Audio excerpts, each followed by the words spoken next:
البدع والأهواء، أهل البدع العقائدية وأهل البدع السياسية. نقول بيننا وبينكم السلف، بيننا وبينكم الكتب، كان فيقول البدع بيننا وبينكم. بسم الله الرحمن الرحيم. الحمد لله الذي أرسل رسوله بالهدى ودين الحق ليظهره على الدين كله وكفى بالله شهيدا. أشهد أن لا إله إلا الله وحده لا شريك له إقرارا به وتوحيدا، وأشهد أن محمدا عبده ورسوله صلى الله عليه وعلى آله وسلم تسليما مزيدا لا نبي بعده. إخواني في الدين، أعزني وأعزكم الله جميعا وبarakallahu fikum. Sebelum kita melanjutkan bacaan terhadap kitab kumpulan hadis sahih muttafaqun alaih, 300 hadis muttafaqun alaih yang dikumpulkan oleh Syekh Abdullah Al-Riyani asbahullah dari kitab Riyadhus Shalihin. Pada pertemuan yang telah lalu kita telah mengambil 2 hadis, yaitu hadis yang berisikan tentang haramnya gambar makhluk bernyawa. Haramnya gambar makhluk bernyawa. Bahwasanya kita diperintahkan memadamkan gambar tersebut dengan cara yang dipadamkan adalah kepalanya. Tidak cukup matanya saja atau hidungnya saja, tapi matanya secara totalitas itu enggak cukup, tapi kepalanya. Kepalanya yang dihapus sehingga enggak nampak lagi itu kepala. Yang kedua, ancaman bagi para penggambar makhluk nyawa. Pertama, nanti di akhirat diperintahkan untuk menghidupkan dan gak akan mampu untuk menghidupkan. Ahyu ma khalaqtum, hidupkan dulu yang pernah kalian gambar. Bayangkan, ngeri. Baik itu gambar kartun atau gambar bentuk-bentuk ninja atau yang semisalnya. Intinya gambar makhluk nyawa, gambar hewan atau gambar manusia atau yang semisalnya. Ancaman yang kedua, nanti dari kiamat penggambar makhluk bernyawa tersebut langsung di neraka balasannya. Kemudian gambar yang pernah dia gambar dikasih nyawa oleh Allah Ta'ala. Setelah itu apa? Mengadab si penggambar tadi di neraka jahannam wal'iyadzubillah. Di dunia dia gambar naga misalkan, wal'iyadzubillah ya, wal'iyadzubillah. Nanti ketika di akhirat gambar naga tadi dikasih roh oleh Allah Ta'ala, mengadab si penggambar tadi. Ngeri loh, nggak sembarangan ya. Makanya jangan bermudah-mudahan. Gambar Dracula, Unyil, gambar kura-kura ninja, Doraemon. Antum udah paham semuanya. Jangan pura-pura nggak paham. Sudah tahu dalilnya, jangan pura-pura nggak dengar. Sehingga diamankan buku tulis antum sekalian. Pastikan nggak ada gambar makhluk nyawa. Masih ada orang yang bermudah-mudahan gambar Unyil, tapi ada kepalanya, haram. Paham ya? Kalau nggak diperlukan, nggak dibutuhkan pun, walaupun gambar separuh badan, kalau nggak diperlukan nggak usah. Paham ya? Nah, kalau diperlukan tanpa kepala, ada toleransi itu. Mafhum? Innamas surah ya ra's, fa idza qutir ra's fala surah. Hadisnya Abdullah bin Abbas radhiyallahu anhuma, riwayat Al-Baihaqi dihasankan oleh Al-Imam Al-Albani rahimatullah alaihi. Artinya gambar makhluk bernyawa itu kepalanya itu. Kalau kepalanya sudah dipotong, dipadamkan, dihanguskan, dihilangkan, maka enggak ada gambar lagi. Mafhum? Jadi kalau diperintahkan untuk menghapus, bukan kakinya, bukan tangannya, tapi kepalanya. Bi akmaliha, secara keseluruhannya. Mafhum? Sekarang sebelum kita lanjutkan, masih seputar apa haramnya gambar makhluk nyawa. Yang hafal 2 hadis, setorkan serentak seperti biasanya. Yang hafal cuma 1 setelah ini nanti. Tafadhalu.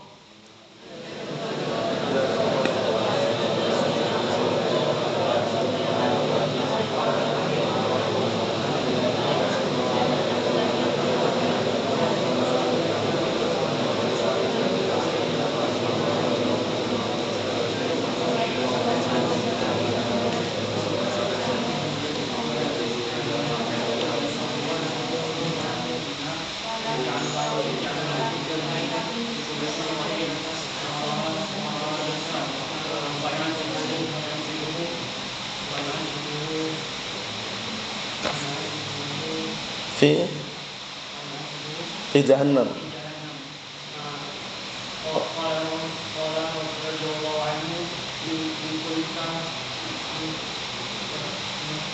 In kunta labudda fa'ilan, labudda fa'ilan,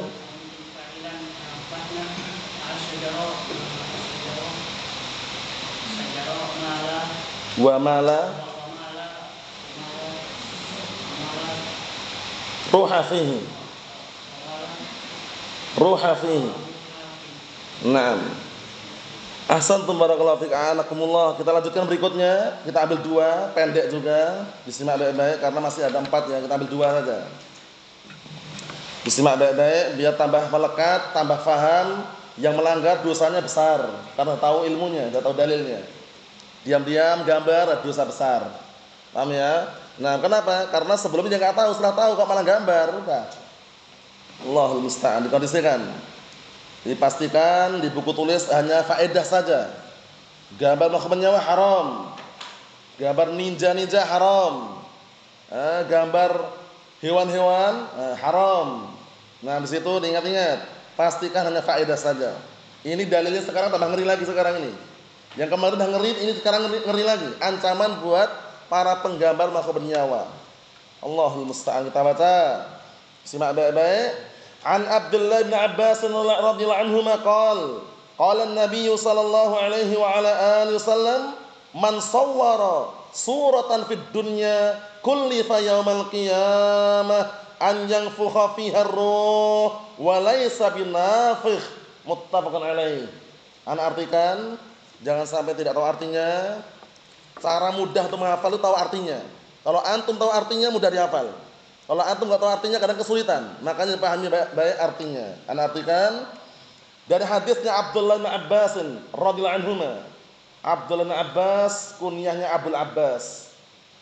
Beliau digelari dengan turjumanul Quran, mufassirus sahabah. Menjadi ahli tafsir sahabah bukan usia yang tua, namun beliau dalam usia yang masih muda belia, sekitar 15 tahunan.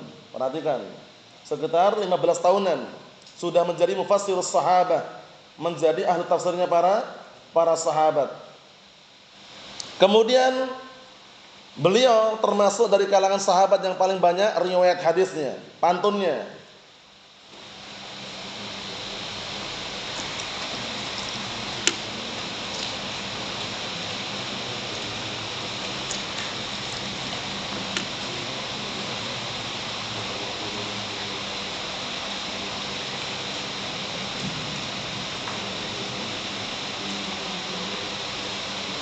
Naam, itu pantun yang sering kita lewati dan sering kita baca, pastikan semuanya sudah menghafalnya. Antum sudah hafal antum? Belum hafal? Dihafalkan ya akhi barakallahu fi. Dihafalkan. Antum sudah hafal antum? Bismillah, suara yang keras.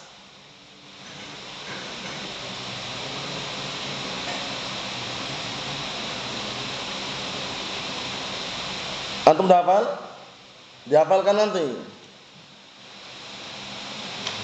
Sudah hafal antum Mas? Ayo bismillah yang keras Mas.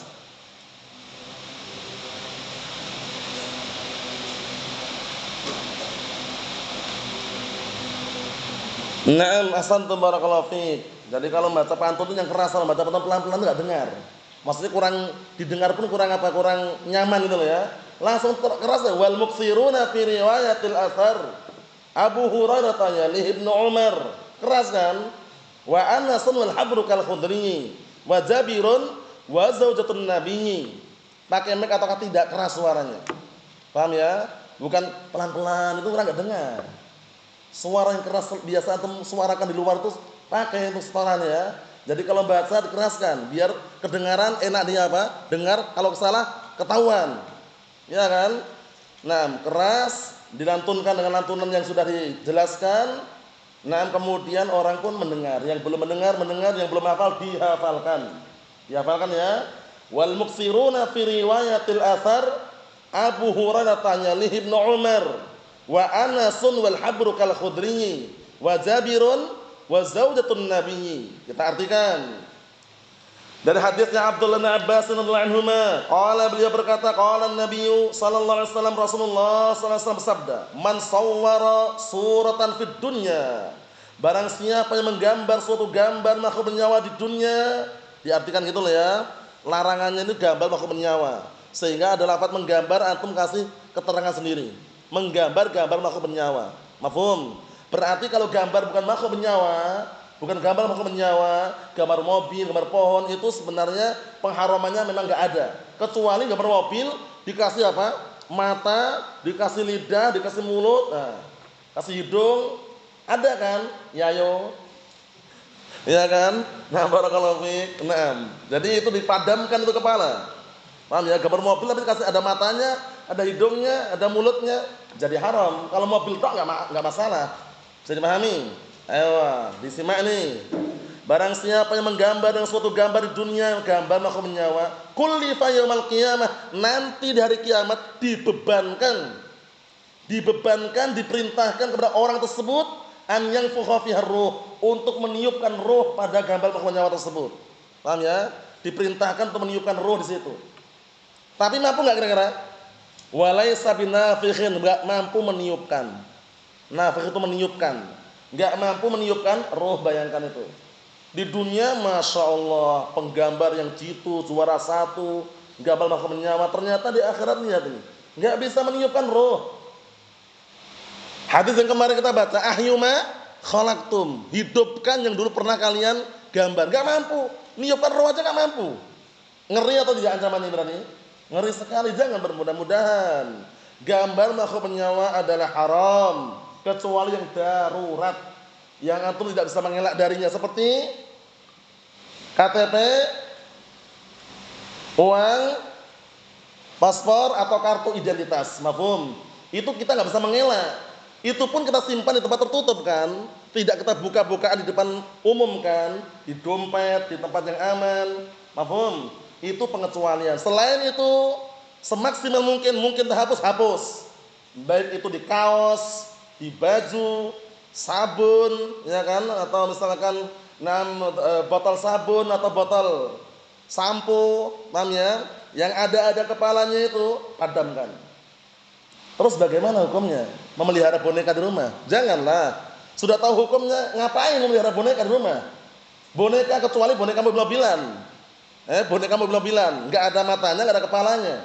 Atau boneka sudah enggak ada kepalanya lagi kalau ada. Itu masih bisa karena apa? Enggak ada kepalanya. Tapi memelihara patung di rumah, memelihara boneka yang besar panda itu di rumah, sama aja memelihara patung. Hanya saja beda bahannya dari kain tadi itu, hindari. Kan punya anak kecil perlu mainan, carikan mainan yang aman sudah. Jangan carikan mainan yang haram. Mafhum? Kalau terpaksa dia merengek, nangis, belikan boneka, padamkan kepalanya. Udah, kasih nih, bismillah. Kalau enggak mau udah, belikan yang lain. Semuanya kembali kepada ortunya, orang tuanya.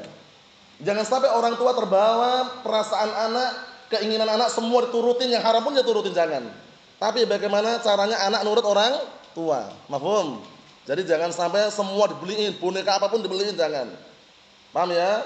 Sunni salafi, di rumahnya banyak boneka. Dicek lagi.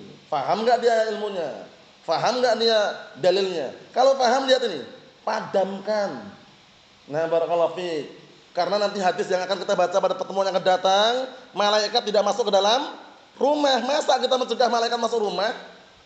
Berpikir kan? Oh iya, hati-hati. Makanya disiapkan semuanya. Di rumah pastikan ada sepedol permanen, warna hitam atau biru, atau coklat misalkan. Disiapkan semuanya harus dari kita. Kalau kita lihat orang lain, wah si fulan aja bermudah-mudahan lah, kok si fulan? Ente bagaimana gitu loh. Kok si fulan? Kalau ada syariat jangan nunjuk si fulan, antum kita ini bagaimana gitu loh. Jadi pahami ya? Nah, barakallahu fiik. Ini masalah gambar makhluk bernyawa ini perkara yang besar ya. Bukan perkara yang ringan, ancamannya ngeri ancamannya. Di hari kiamat kelak para penggambar tadi diperintahkan untuk meniupkan roh, mampu enggak? Enggak mampu. Lihat, walaysa binafikhin, enggak mampu meniupkan roh. Allahumma salim. Jangan bermudah-mudahan ya. Sudah tahu dalilnya dilanggar, salah sendiri. Nanti di akhirat kan enggak ada lagi sudah. Penyesalan datang di akhir. Sudah tahu dalilnya, sami'na wa ta'na. Mau menggambar haram ternyata, sudah enggak jadi. Paham ya? Mau gambar makhluk bernyawa tadi itu. Ingat-ingat, ini sekedar apa? Penyampaian yang kembali kepada dalil. Kalau sudah datang dalil sami'na wa ta'na, enggak ada istilahnya wah ini kok berat. Wah ini kok bagaimana? Enggak ada bagaimana wala bagaimana. Dalil sami'na wa ta'na. Selesai. Kita lihat yang kedua, ancaman yang kedua, ngeri juga. An Abdullah bin Abbas radhiyallahu anhuma qala, disimak baik-baik. Sami'tu an-nabiyya sallallahu alaihi wa ala alihi wasallam yaqul, "Inna ashaddan nasi 'adzaban yaumal qiyamah al-musawwirun." Sesungguhnya manusia yang paling dahsyat azabnya dari kiamat adalah para penggambar makhluk bernyawa. Ngartikannya gitu. Para penggambar makhluk bernyawa. Azabnya sangat dahsyat dan mengerikan. Faham ya? Nah, kenapa sih penggambar makhluk bernyawa diharamkan? Pertama, karena menandingi ciptaan Allah Subhanahu wa taala, menyamai. Nanti hadis akan kita baca pada pertemuan akan datang, sampai Allah taala mengatakan, "Wa man adzlam mimman dhahaba yakhluqu ka khalqi." Siapakah orang yang paling zalim? Orang yang lebih zalim daripada orang yang pergi menciptakan seperti ciptaanku. Gambar makhluk bernyawa. Paham ya? Nah, kemudian apa kata Allah taala? "Fal yakhluqu dzarratan aw yakhluqu habbah aw sya'irah." Kalau seandainya mereka mau gambarlah apa? Biji. Atau gambarlah barakallahu fi gandum. Nah, itu kalau seandainya mau gambar, menunjukkan bahwasanya apa? Menggambar makhluk bernyawa adalah haram. Ingat-ingat ya, haram. Pertama karena menandingi ciptaan Allah taala, menyamai tadi. Yang kedua apa? Yang kedua, tasyabbuh dengan orang kufar. Waktu itu ada seorang barakallahu fi wanita sahabiyah. Salah satunya adalah istri Rasulullah SAW, Ummu Salamah. Yang satunya adalah Ummu Habibah. Dua-duanya barakallahu fi sahabiyah yang jalilah. Waktu itu pergi ke Habasyah. Nah, ketika di Habasyah melihat ada gereja, namanya ada gereja di dalamnya banyak gambar makhluk nyawa. Kemudian disampaikan kepada Rasulullah SAW. Akhirnya beliau mengatakan, "Ulaika idza kana fihim ar-rajul salih famat banau ala qabrihi masjidah." Artinya mereka ini, kalau di tengah-tengah mereka ada orang saleh kemudian mati, dibangun di atasnya apa? Masjid. Wasawwaru tilkas suwar, wasawwaru fihi tilkas suwar. Kemudian di situ di tempat tadi digambar apa? Mereka menggambar orang saleh tadi dengan gambar tadi. Digambar fulan bin Alan misalkan, digambar seperti itu. Apa kata Rasulullah SAW? Ulaika syirarul khalqi indallahi yaumil qiyamah. Mereka ini adalah makhluk yang paling jelek, makhluk yang paling bejat di hadapan Allah taala kelak di hari kiamat. Lihat, ngeri. Paham ya? Nah, karena apa? Karena menggambar makhluk nyawa. Yang ketiga, itu merupakan apa? Barakallahu fiik, sumber kesyirikan. Awal mula kesyirikan dahulu zaman siapa? Nabi Nuh alaihissalam. Awal permulaan apa? Awal permulaannya gambar. Waktu itu Yahus, Ya'uq, Nasr atau yang semisal mereka yang dianggap orang saleh, setelah orang saleh zaman Nabi Nuh meninggal, kemudian dibisiki syaitan. Tempat-tempat majelis mereka agar dibikin apa? Dibikin semacam tugu-tugu, tempat-tempat. Kemudian digambarlah orang saleh tadi itu. Nah, para penggambar ini mati, datang generasi berikutnya, setan menghias-hiasi. Mereka orang saleh sembah itu harus bagian seperti ini menjadi perantara misalnya, akhirnya sembahlah gambar-gambar tadi. Berarti sumber kesyirikan. Memang benar sih. Secara logika saja, biasanya orang yang suka nempel gambar tembok-tembok itu, gambar nenek moyangnya, mbahnya, gambar kiainya, gambar syekhnya, coba antum ambil gambarnya, antum injak-injak gambarnya. Kira-kira reaksinya, responnya bagaimana? Pucat wajahnya, ya kan? Marah-marah, gambar kiai kok diinjak-injak. Berarti mengagungkan gambar kiai. Sedangkan pengagungan yang mutlak milik siapa? Allah Subhanahu wa taala. Gambar diagungkan gimana? Kertas kok dibakar atau terbakar, ya kan? Lihat itu pengagungannya luar biasa. Apalagi gambar orang tua. Gambar orang tua udah diambil diinjak-injak, mesti marah biasanya. Wah, ini kualat gitu. Paham ya? Gambar orang tua kok diinjak-injak. Kualat itu kalau berseberangan dengan syariat. Kalau kembali ke syariat enggak ada istilah kualat, kan itu. Nah, Allah musta'an, hati-hati. Pertama, kenapa diharamkan gambar makhluk nyawa? Pertama karena menyamai, menandingi ciptaan Allah Subhanahu wa taala. Apalagi persis plek letterlek hasil jepretan kamera atau video. Yang dengan tangan saja, ukir-ukiran tangan, spedol, pena, pensil, itu aja yang enggak mirip aja haram, apalagi yang mirip plek letterlek. Paham? Yang persis tambah parah lagi. Karena menyerupai gitu loh. Paham? Menyerupai kan? Nah, kemudian yang kedua karena sumber kesyirikan tadi.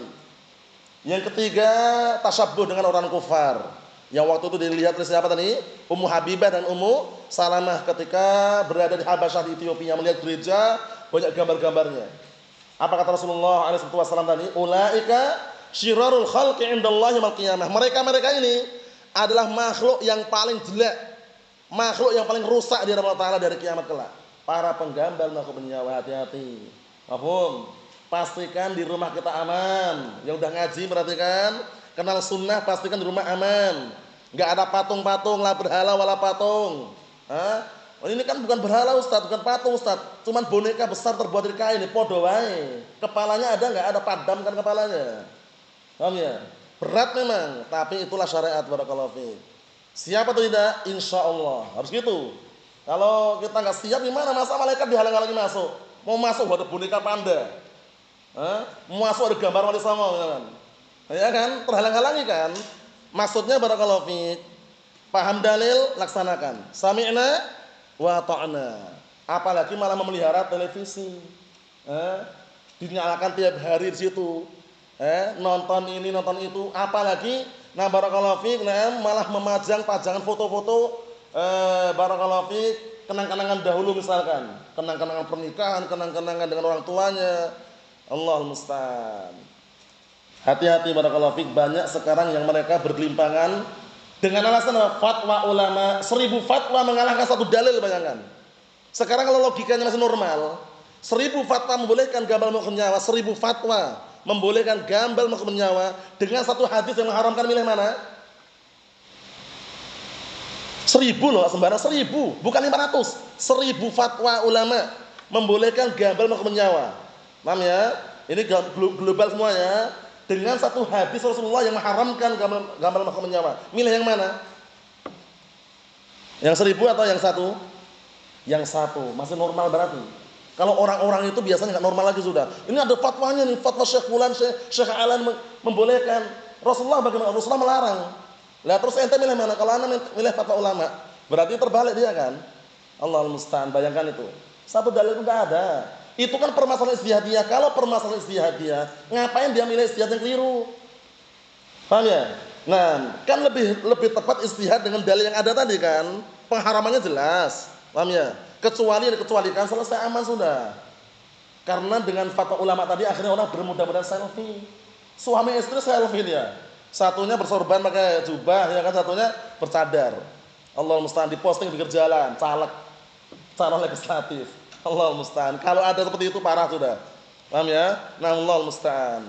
Ada juga ngasih bansos, bantuan sosial. Paham ya? Beras 5 kilo mau dikasihkan, selfie dulu. Di selfie dulu, bayangkan itu. Allahul musta'an. Ada juga nggak mau ngasih BLT, apa BLT? BLT, antum BLT.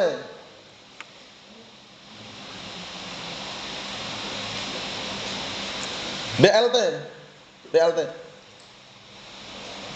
Bantuan apa? Laksanakan tugas. Bantuan langsung tunai, fulus. Ngasih bantuan BLT, foto dulu. Fitnah barakallahu fiik, Allahul musta'an. Biarkan Allah Taala yang menilai, bukan manusia. Lihat ya. Kita lihat lagi barakallahu fiik, hadis yang kita baca ini. Nah, hadis Abdullah Abbas ini, beliau mendengar dari Rasulullah SAW bahwasanya Rasulullah mengatakan, "Inna asyaddan nasi 'adzaban yaumil qiyamah al-musawwirun." Sesungguhnya manusia yang paling dahsyat azabnya di hari kiamat al-musawwirun, para penggambar makhluk bernyawa. Ingat-ingat. Ini berarti kita sudah ngambil berapa? 4 hadis. 4 hadis seputar haramnya gambar makhluk bernyawa. Bab yang diletakkan oleh Al-Imam An-Nawawi dalam kitab Riyadhus Shalihin bagus sekali. Bab tahrimit taswir al-hayawan. Bab haramnya gambar hewan, menggambar hewan. Fi bisatin, baik di karpet. Beli karpet itu taruh di ruang tamu, gambar apa? Spiderman. Allahul musta'an. Karena anaknya masih kecil, belikan gambar apa? Hello Kitty. Besar itu, Allahul musta'an. Udah ngaji orangnya. Kasihan kan? Nah, kalau dia berpikir, janganlah belikan seperti itu. Kalau gambar pohon saja sudah. Nah, kita lihat. Au hajarin, atau di batu. Nah, lihat ini, di batu. haram. Au saubin pakaian. Pakaian banyak pakaian yang polos, dia pakaian milih gambar apa? Gambar singa di belakang. Usut apa? Nah, Malikul Ghobah bahasa Arab, Malikul Ghobah, raja hutan. Allah musta'an. Enggak usah banyak gaya, haram. Kemudian au dirham atau dirham ini bisa diartikan apa barakallahu fiik yang terbuat dari perak. Paham ya? Bisa diartikan juga barang koleksi. Ya, barang koleksi yang sudah enggak dipakai ya pastikan kalau bisa dikondisikan, jangan nih dipamer-pamerkan atau dipamerkan atau ditampilkan nih halayak ramai. Kita lihat. Au mukhaddah, bantal ini, bantal. Au dinar atau dinar terbuat dari emas. Au wisadah, bantal juga. Nah, itu berarti haramnya menggambar dan haramnya menjadikan atau membuat gambar tersebut. Wa tahrimu ittikhadus suwar, haramnya membuat gambar. Gambar-gambar tadi diharamkan, kita hapus kepalanya, membuat gambar juga haram, gambar makhluk bernyawa. Mafhum insyaallah? Kecuali apa tadi, Mas? Kecuali apa tadi yang diperbolehkan?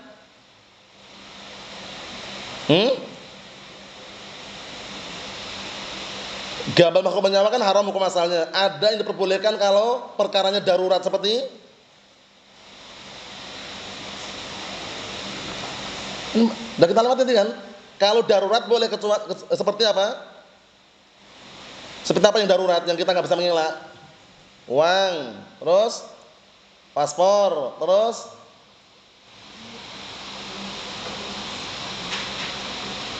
KTP atau kartu identitas itu darurat. Dalam artian kalau kita menggunakan tanpa gambar mungkin nggak lakukan itu. Itu kesimpulannya barakallahu fiik, kita ambil 2 saja, dihafalkan, direnungi, diamalkan. Jangan bermudah-mudahan. Setelah tahu dalilnya kok ngelanggar, fala yalumanna illa nafsah, maka jangan nyalahkan orang lain kecuali diri sendiri. Sudah tahu dalilnya dilanggar, ancaman yang ngeri nanti di hari kiamat. Wal'iyadzubillah. Allahumma sallim. Nasallahu as-salamata wal afiyah. Alhamdulillah.